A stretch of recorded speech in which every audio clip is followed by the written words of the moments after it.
Welcome back to the Leader Fitness Podcast. This year, we're taking a different approach. Shorter episodes, less formal, more frequent, so that we add value in an easy to consume manner. I'm your host, David Brown Dawson. The Leader Fitness Podcast is brought to you by LeadComm Gym. LeadComm Gym helps leaders and teams build the communication, adaptability, and trust that's required for sustained high performance. I'm so excited. As we begin, it's important to catch you up on who I am, what's been happening, and where we're going with these episodes so you can decide whether it's a good use of your time. I believe each episode will add value because that's the focus. To create content that helps you become the best version of yourself, be the leader your team needs, and sustain high performance. Now, to start, it's essential to know who's talking to you. I'm David Brown Dawson. I'm a leader and a learner. I'm a son, a friend, a brother, most recently, a husband. I'm a Texan and a Californian. I'm a follower of Jesus Christ. I graduated from Texas Tech University with a degree in civil engineering and a minor in business. During that time, I was also in Air Force ROTC, which is basically a pipeline to become an officer in the Air Force. After graduating and commissioning, but before entering active duty, I spent 4 months in Washington, D.C., working for U.S. Congressman Sam Johnson, an Air Force veteran and prisoner of war during the Vietnam War. Congressman Johnson has since passed away. That time was quite impactful for me. After that time in D.C., I served in the U.S. Air Force as a civil engineer officer. Spent 3 years in Japan, and then spent 2 years leading multidisciplinary teams to African countries as an air advisor.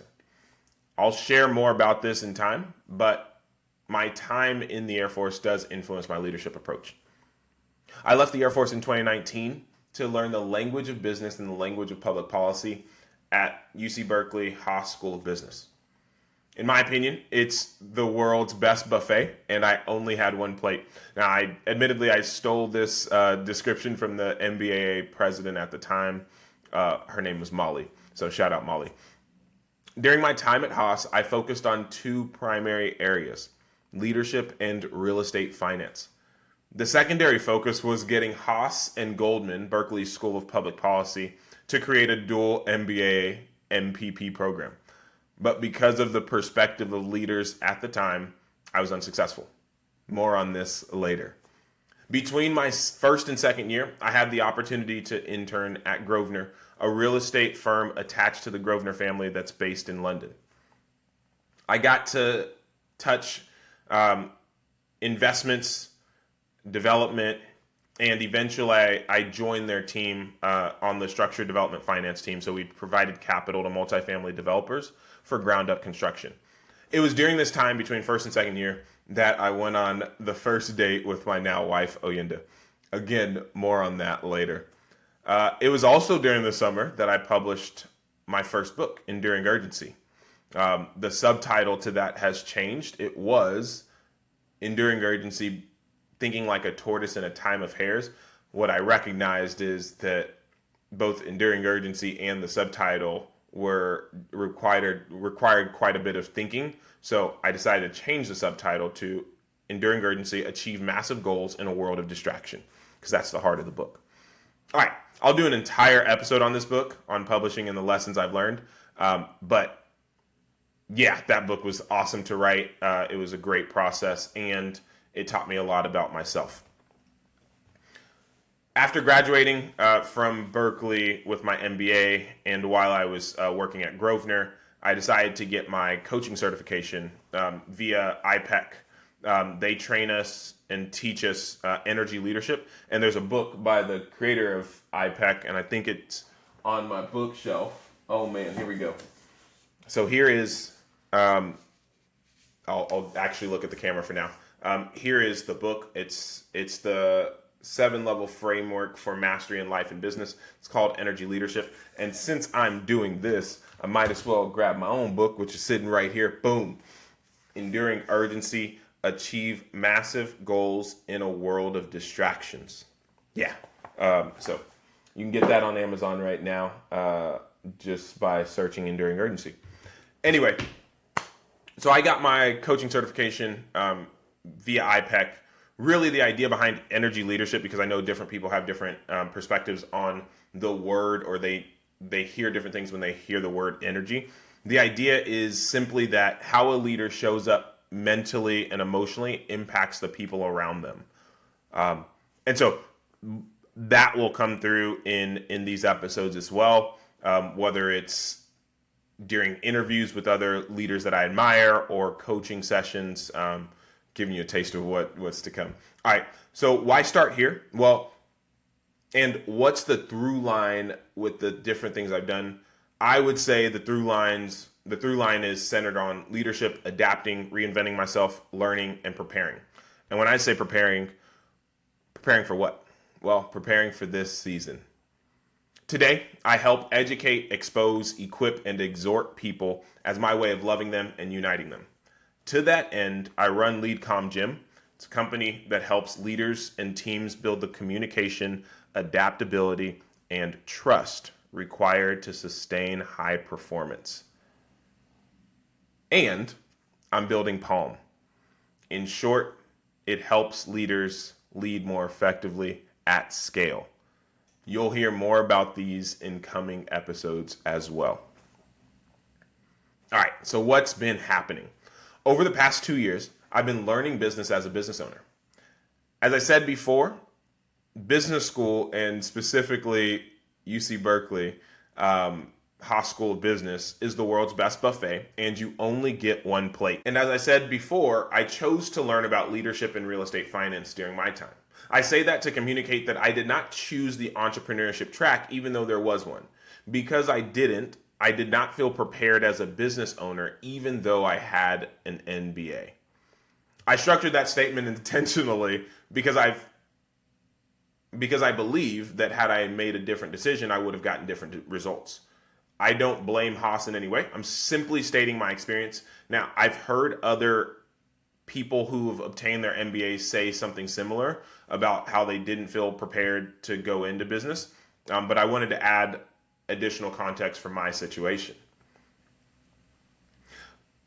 Building a business from the ground up has been deeply revealing in terms of my strengths, weaknesses, and blind spots. Again, more on all these later. But one that I'll give you now is that I'm an effective storyteller, coach, and consultant. But my ability to sell has had to be developed from the ground up, like from zero. And it's been a challenge. Building my sales muscles also touched on each area of the leader fitness framework: mindset, emotional intelligence, decision-making, and communication. I'm excited to unpack this as well. It's taken me the better part of 2 years to hone in on what we do and how we do it at LeadCom Gym. I hope that through the course of these episodes, I begin to sound redundant or like you can say this back to me. LeadCom Gym helps leaders and teams build the communication, adaptability, and trust required to sustain high performance.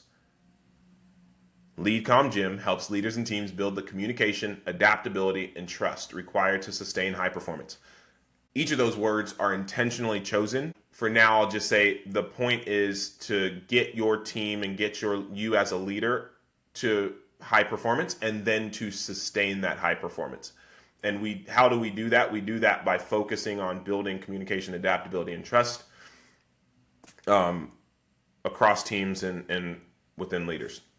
So what are our avenues to do that? We have the Adaptable Leader Accelerator, and we have High Performance Communication. The Adaptable Leader Accelerator can be done for individual organizations or bringing different leaders from different organizations in for a 6-session accelerator to build their leadership muscles. All right, so where are we going in this podcast? In this podcast, you'll hear from me and other leaders that I admire. I may not agree with everything someone says on my podcast, but they won't be here if I don't admire something about them and their leadership approach and or contributions to this world. I'd like you to hear the episodes through 3 perspectives. 1, leading yourself and owning your growth. 2, leading others in business and community. And 3, leading together, building the world we wish to see. If you go back and listen to any of the first 5 episodes, I'd classify all of them under leading yourself. And they're each worth a listen. I personally like episodes 2 and 4. Episode 4 is my favorite. Episode 4 is called Outwitting the Devil. It's based around Napoleon Hill's book, Outwitting the Devil. You can go and listen to that episode. It's one of my favorite. It's also the longest episode of any of the podcasts that we've made. The subtitle is Breaking the Drift and Becoming the Leader Your Team Needs. So if you listen to that episode 4, and you listen to episode 2, What is Leader Fitness?, you'll have a pretty good grasp on the why behind this podcast and where we're going with this podcast. It'll give you a solid understanding of the value you'll get from this podcast. While I like those 2 episodes, I like all of them. So, and I truly believe that each of them has value for you. All right. So I started with, these are going to be less formal, more frequent, and shorter episodes. And I'm going to stick to that. I'll leave you with one question. If you could ensure one thing happens this year in your life, what is that thing? I know this is a broad question. And in the next episode, we're going to dive into the life wheel.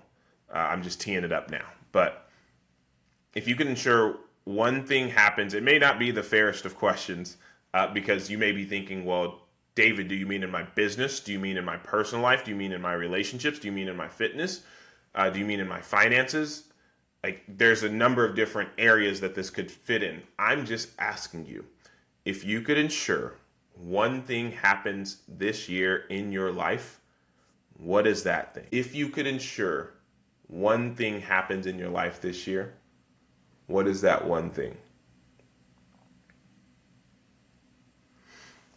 The undergirding for this question is Habakkuk 2:2. Write the vision and make it plain so that those who read it may run. I'll just say for me, mine is a monetary goal.